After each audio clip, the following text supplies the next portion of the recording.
On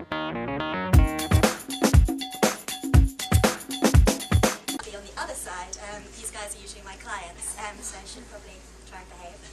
Not anything too controversial, but as James said, I work for a company which is called Digit, which is one of the WPP agencies.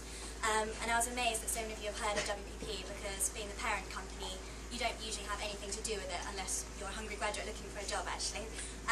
What makes up WPP is all the agencies, and some of you might know, but we've got, for example, JWT, Ogilvy, all the huge famous ad agencies that you've probably heard of are all owned by WPP.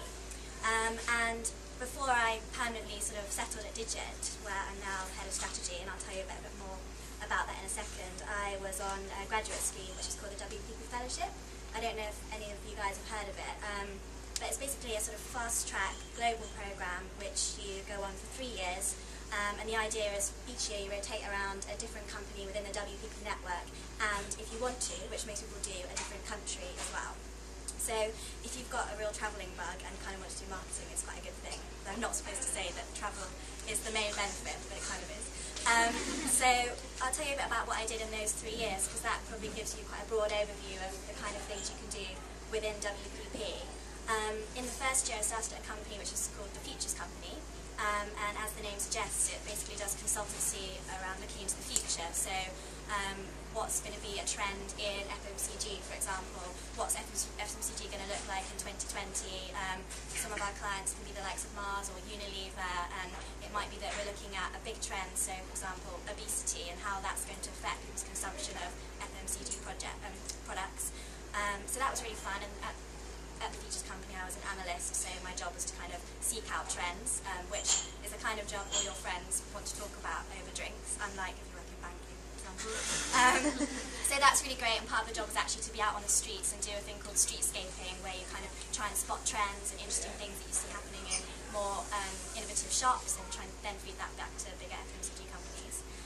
In my second year I worked at Ogilvy, which is one of the world's biggest advertising agencies, and I was a planner there, specialising in laundry, which sounds really dull, but it's amazing how much you can get into fabric conditioner when you really have to. And that was really interesting, because my job as a planner is to really try and understand the audience who buys your products. So I actually had to spend time going into the homes of mums and watching them do their laundry, which sounds really boring, but it's fascinating, and people end up kind of spilling out their whole life to you and their life problems, and how important it is that they give their baby the right fabric conditioner, and you know, because mums don't have people to talk to, so you can be there for hours, which is quite interesting.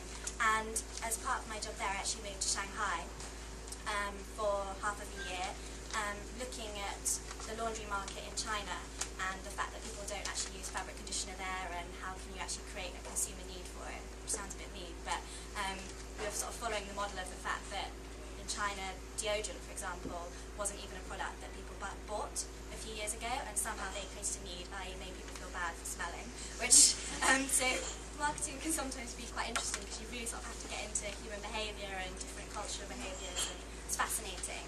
And the opportunity to work somewhere like Shanghai is really, really interesting. Obviously it's just growing like mad, and it's exciting to be there at that time. And then in my third year, as part of the programme, I moved to New York, which was also really fun. Probably did more play than work there. But I worked for Hill & Knowlton, which is one of the big PR companies, and my job there was to be a digital strategist. So I worked on brands such as Hewlett-Packard, working actually again with mums, trying to kind of look into printing, and how mums are really into kind of printing photos of their kids at home, and how you can create a campaign around that. And worked with the Olympic swimmer Michael Phelps to introduce a campaign, so that was great. I spent a lot of time in San Francisco as well. So that was sort of my 3 years on the programme, which I couldn't recommend enough. I know I'm not meant to plug WPP, but it's a great programme. And since then, moved back to London, because I spent too much money in New York and needed to get out.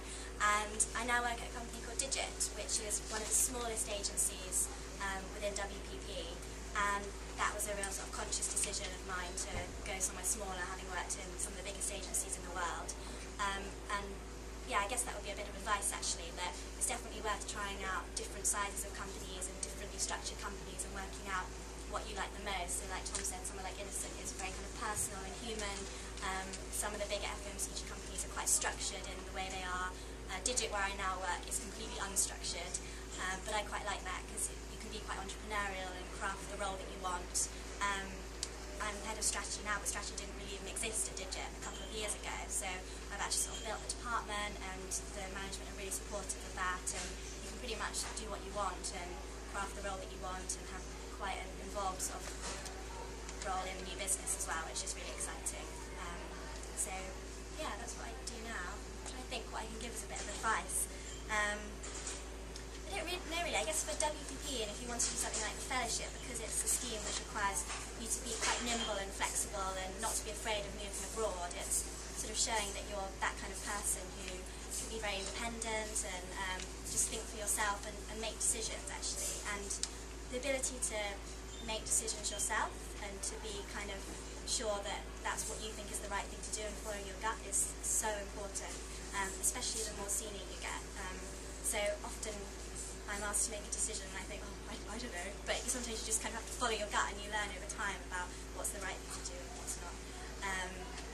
And I guess the Fellowship, if you apply for that, there's quite an extensive interview process and application process, and part of it is to do essay questions. So obviously being able to write well and being different is really important. I'm the lucky person that gets to read the 2,000 applications that come in, and I can tell you when you're doing that at 11 or 12 at night, you quickly get bored. So one of the first questions asks you to tell a bit about yourself. And a lot of people sort of say, I went to Oxford, I got a first, and it's amazing how many of those start just like that. And to be honest, that's just not very interesting. I'd much rather know about what you love doing and why that makes you the person you are. So that would be my main bit of advice. Think of me at my kitchen table at midnight, reading through millions of applications and what would keep me awake. So yeah, I think that would be it. Perfect. Thank you very much for that.